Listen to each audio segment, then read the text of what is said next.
Olá, bom dia. Hoje é dia 12 de janeiro de 2026. Pela graça do Senhor, estamos aqui vivos, podendo desfrutar da bondade e da misericórdia do Senhor. Às vezes, lutas, dificuldades, provações, mas tendo a certeza da companhia de Deus e da vitória no nome do Senhor Jesus. O nosso texto encontra-se na primeira carta do apóstolo São João, capítulo 1, versos de número 8 a 10. Temos falado sobre o pecado e a sua negação da sua existência, o pecado e a realidade da sua ocorrência, e hoje vamos ocorrência inevitável, né, como seres humanos. Hoje vamos ver aí o pecado e a ocorrência perdoada. Diz o seguinte: se dissermos que não temos pecado nenhum, a nós mesmos nos enganamos e a verdade não está em nós. Se confessarmos os nossos pecados, Ele é fiel e justo para nos perdoar os pecados e nos purificar de toda injustiça. Se dissermos que não temos cometido pecado, fazemo-lo mentiroso e a sua palavra não está em nós. Pecado e a sua ocorrência perdoada, como vemos aqui no verso de número 9. Ele é fiel e justo para perdoar os nossos pecados e nos purificar de toda injustiça.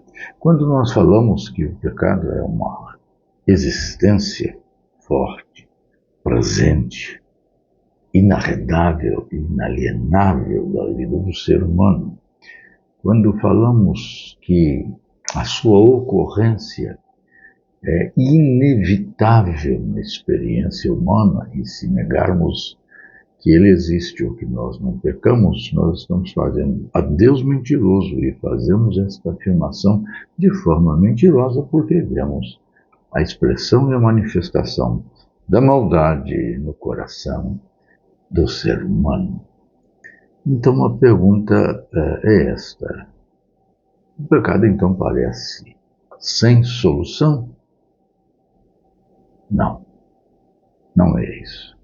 Ao contrário, o pecado tem a sua ocorrência, tem a sua existência, mas ele tem solução. A sua ocorrência pode ser perdoada, pode ser resolvida. Sua ocorrência pode ser devidamente sanada. Então, há solução para o pecado, há solução para a sua ocorrência. E aí se pode perguntar: mas qual é a solução? Que solução é esta? De onde vem esta solução? O que faço para experimentar esta solução? O texto nos diz isso no verso de número 9. Se confessarmos os nossos pecados. Qual é, portanto, a solução para a ocorrência do pecado na minha experiência de vida?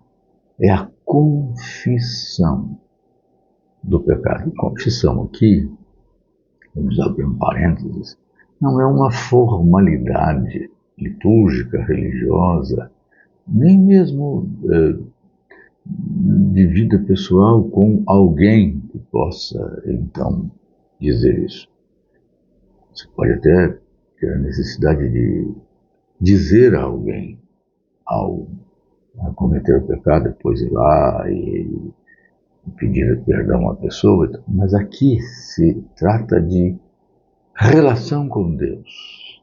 Por isso ele diz: se confessarmos os nossos pecados. E o contexto deixa claro, verso 7, por exemplo, que o sangue de Jesus, o Filho de Deus, nos purifica de todo o pecado.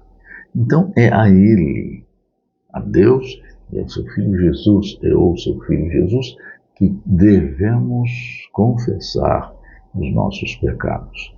O verbo confessar, na língua grega, sobretudo no contexto do Novo Testamento, é o verbo homologel, que no português será homologar. Vamos homologar é concordar. Então, se eu vou confessar, eu concordo com o pecado, e aí concordar é dizer que ele está certo. Não. Você vai concordar dizendo que aquilo é pecado. Ou seja, confessar significa que você vai homologar o fato de que Deus disse que você pecou. Por quê? Porque nós somos muito hábeis, muito habilidosos em tentar justificar o nosso pecado.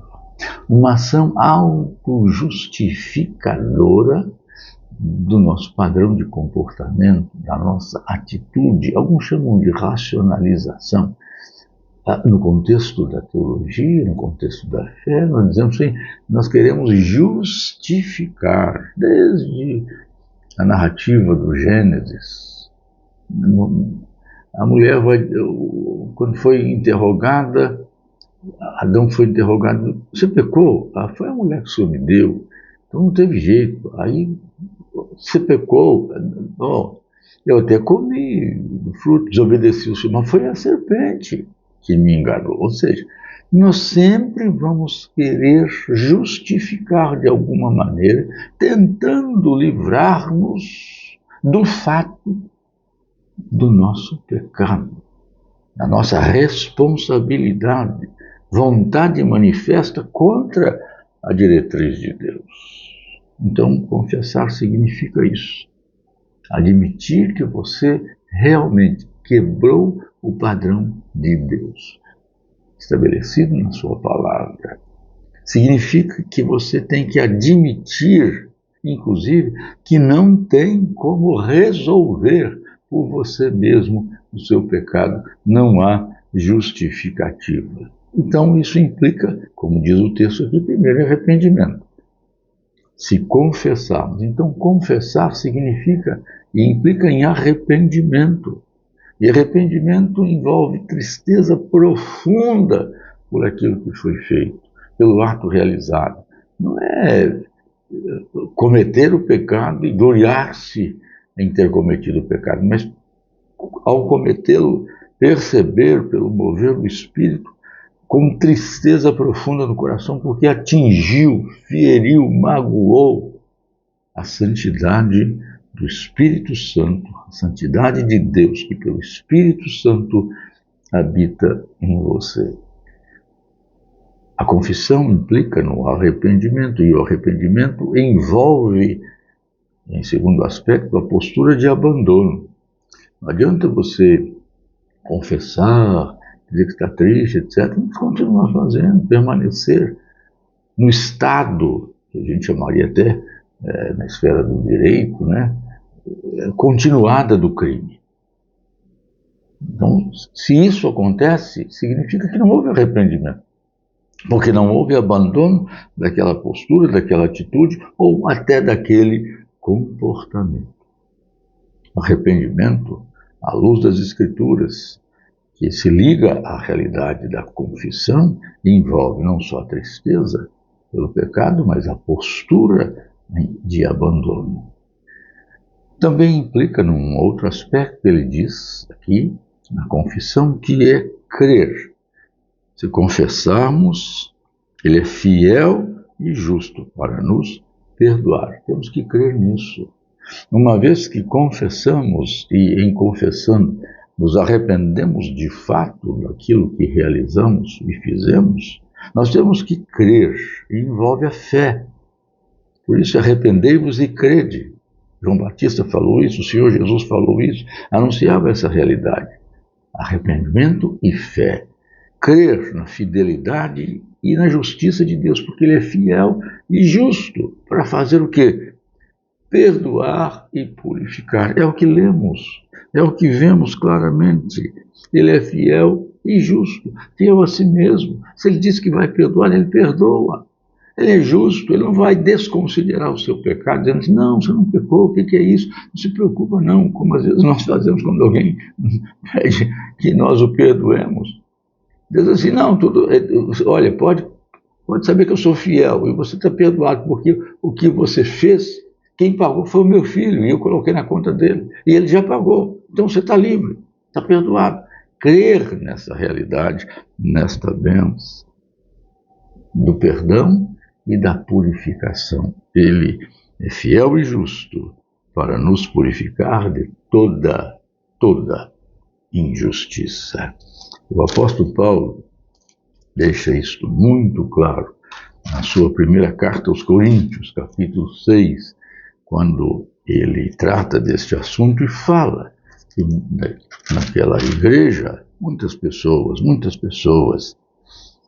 haviam evidentemente tido uma vida pregressa, horrorosa, cheia de problemas. E ele diz no verso 9, depois no verso 11, não sabeis que os injustos não herdarão o reino de Deus? E depois ele fala de uma série de impuros, idólatras, adultos, efeminados, sodomitas, ladrões, avarentos, bêbados, maldizentes, roubadores, não herdarão o reino dos céus.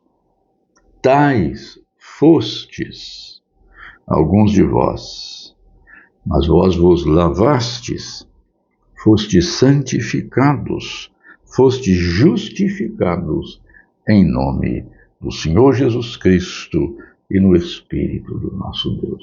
Bendito seja o Senhor, porque em Cristo Jesus, o seu sacrifício na morte na cruz do Calvário, e em mais ninguém e em coisa alguma, a ocorrência do nosso pecado encontra solução, perdão.